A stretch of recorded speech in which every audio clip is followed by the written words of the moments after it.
My name is Christopher Murray. I am a volunteer at the hospital here with Aldeas de Paz. I'm from Fredericton, New Brunswick, Canada, and I'm going into my 4th year of studies in hopes to get into medical school back in Canada. So I'm with the Healthcare Observation Program with Aldeas de Paz, one of the many programs that they have. My main work has been 3 things so far. So one has been following a social worker who talks to patients and prepares them for before and after their surgeries, which has been great. It's been very effective because I've had access to a translator. My Spanish is not totally up to par at the moment. Another thing I've been working with is the Dr. Flor has a diabetic clinic. So when I'm in there, I've learned to take the patient's blood sugar, to weigh them, and to take their blood pressure. And I really enjoy that because it's interacting with patients and kind of like see their progress too. Like a lot of people I remember week to week. I'm really happy about it too though, because it makes things go a lot smoother for Flora. I know she's a very busy lady running the hospital and I'm just really glad that I can help her out that way. And finally, my 3rd thing has been a project that I've taken on my own is there's an accreditation by UNICEF called the Baby Friendly Hospital Accreditation, and it's developed in the early 90s and it's been implemented all over the world. So Dr. Flor wants to bring it to her hospital in Samana, and the goal of it is in the end to have 75% of new mothers exclusively breastfeeding until 6 months of age. And the reason why they've come up with it is because it's just healthier, it's more economic, it's healthier for the mother and the child. And yeah, so there's a bunch of criteria that gets tested. I mean, it's a very long process, so we're not going to be able to test it while I'm here, but we've actually started getting a baseline statistic to see where we need to work on at this point to get the accreditation at the hospital, and I'm really happy about that project too. Honestly, it's a whole different taste of life from what I'm used to. Back home, it's quiet, kind of boring. Day to day, like I'm just walking around, beautiful city because I just love to walk here. I mean, people are always egging me or asking me to like take their motoconcho, but everything's close by here, which is great.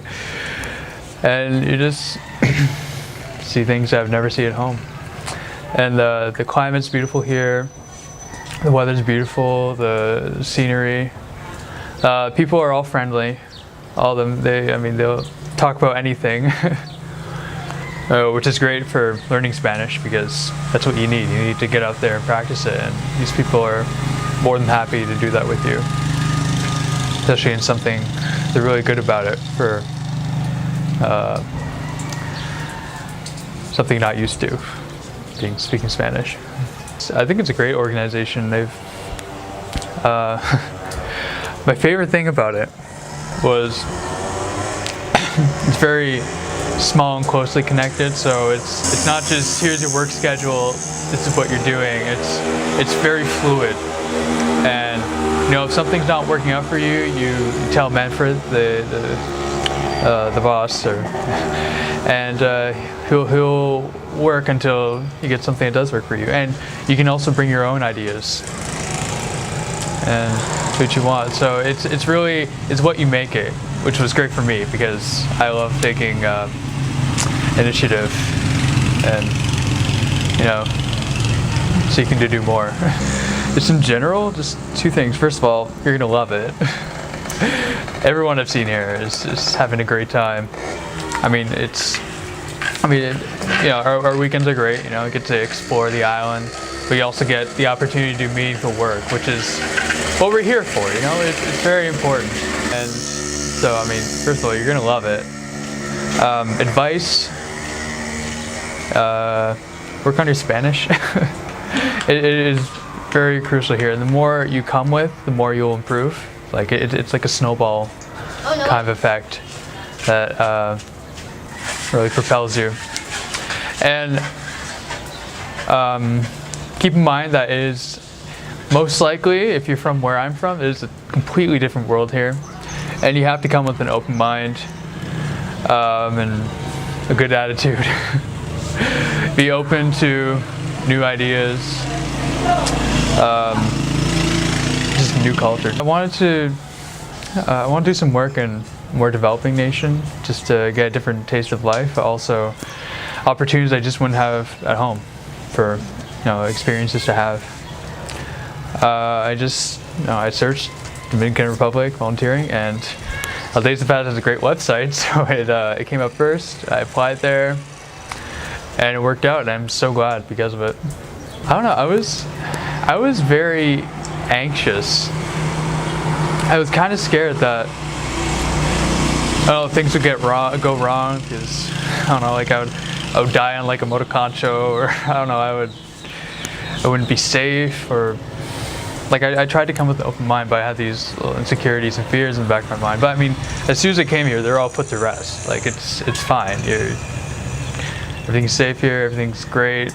The Spanish wasn't a problem because I mean, I came here wanting to learn.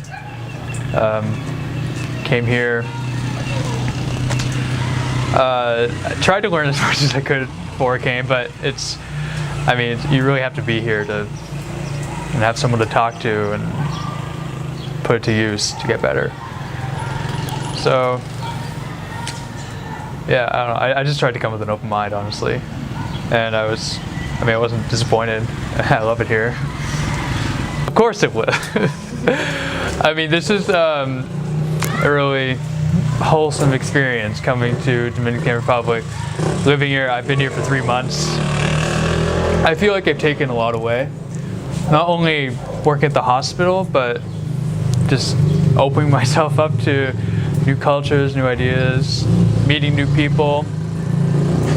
And I think it's important that people make a point to kind of expand their own universe. It's been great for me to get experience in a rural hospital out of my comfort zone in a language I don't know, because that's not something I could have gotten back home, and I'm very glad to have come here.